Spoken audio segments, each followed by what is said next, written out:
good win. That's a team, Virginia Tech, who can really hit, and like a lot of teams this time of year, they're going through some adversity, losing some players, and it makes it tough. And they're in a game that they thought could end their season, and this is their last game, which is a tough game to play mentally. You know how players approach that game, and obviously we were in a game where it meant something. Every game you play in life means something. I don't think I've ever played a game of anything where I thought I'm just going through the motions. So proud of our players for approaching the game that way, playing the game that way. Ryan Marone got himself to a good start, which is what we needed. And obviously the guy beside me did some special things. He had some really good at-bats. And people remember the line drive home run and the home run porch. And obviously that got us up to 6-0, which is probably a big dent in that game. But his at-bats every one of his at-bats were the same. No matter how they ended, he just had really good at-bats all day. Okay, guys, questions?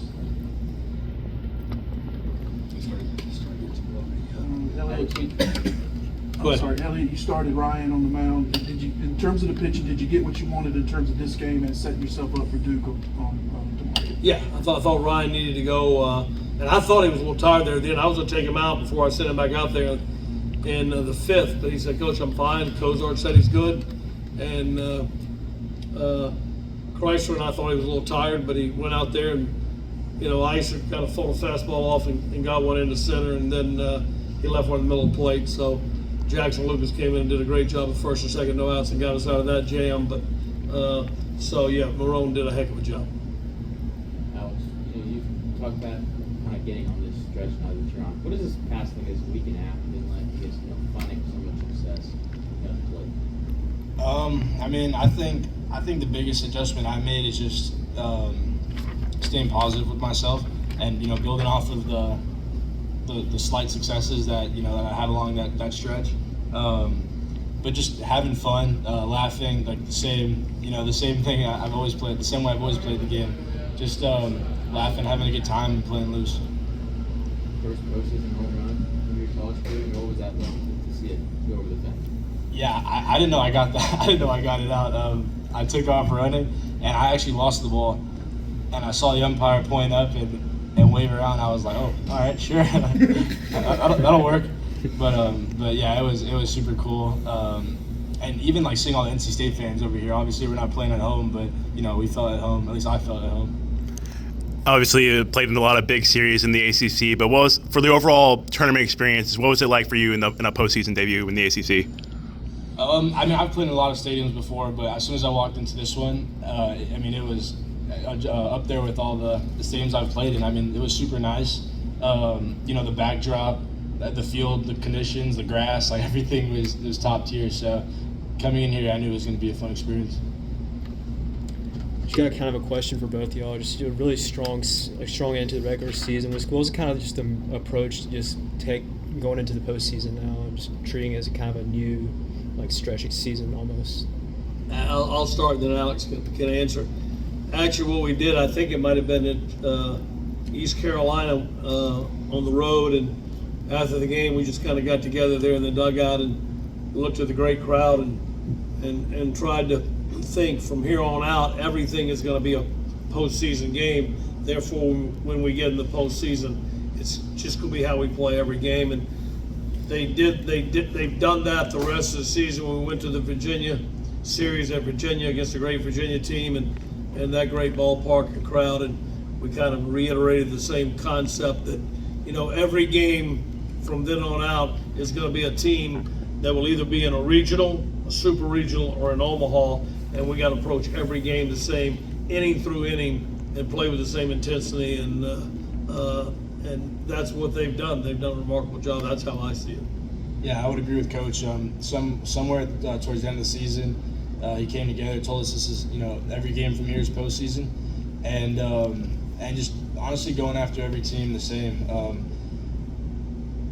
Not giving up no matter if we go down, if we take the lead, just keep fighting and playing every game the same, and yeah, playing even the regular season games as playoff games, so that when we get in situations like these, it feels natural. It feels like we've done it before. For both of you, how much when you have this much offense in the first game of the tournament, how much does this kind of set the tone, for the week and kind of try to build off of this? I think we've really been grinding at bats, as Alex said, for a long time now. I mean, we've got a good offensive team, obviously, and guys go through, it's a long season. You go through, this guy went through a lot. He went through mono, then he went through the flu. He missed basically a month of the season at bats, and he was going really, really good. That's difficult, but everybody's going through something.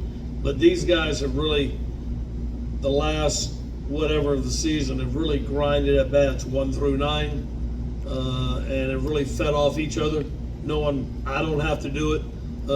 I just need to pass it to the next guy, and if I can make our situation, whether it's a walk, get hit by a pitch, or fight like heck with 2 strikes and make that guy work, if I can make my bat productive, then we got a lineup 1 through 9 that can contribute, and that's what these guys have done, and it's made it tough on pitching staffs.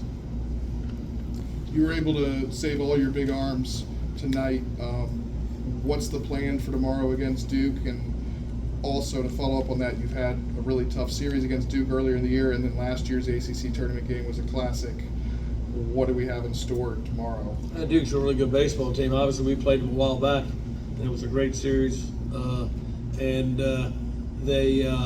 They're really good. And you see what they do with their arms. You know what I'm saying? I watched their game yesterday. They throw a lot of guys out there, and they each throw about 30, 40 pitches. They got a couple really good guys. I don't know who they're starting tomorrow. They got a couple good possibilities they'll start, and then they got a deep, deep bullpen, possibly as deep a bullpen as in the country. And so we're going to go Sam Highfield, and we got a pretty good bullpen behind him, ourselves, so it's going to be a heck of a matchup. Alex, how excited are you to get the chance to go to the semis tomorrow against Duke? Yeah, I mean, every game we play is exciting. Just treating every game the same. Obviously, this is another step to where we want to be, but yeah, I mean, I'm super excited to go back out there and play the game and yeah. It's going to be a crazy atmosphere tomorrow, big in-state rivalry. Yeah, it'll be fun. You mentioned Sam, he's kind of returned his career arc to get back to where he is, and your trust level to put him back in the big games. Could you speak to that really briefly, real quick? Sam Highfield epitomizes everything that our program is about.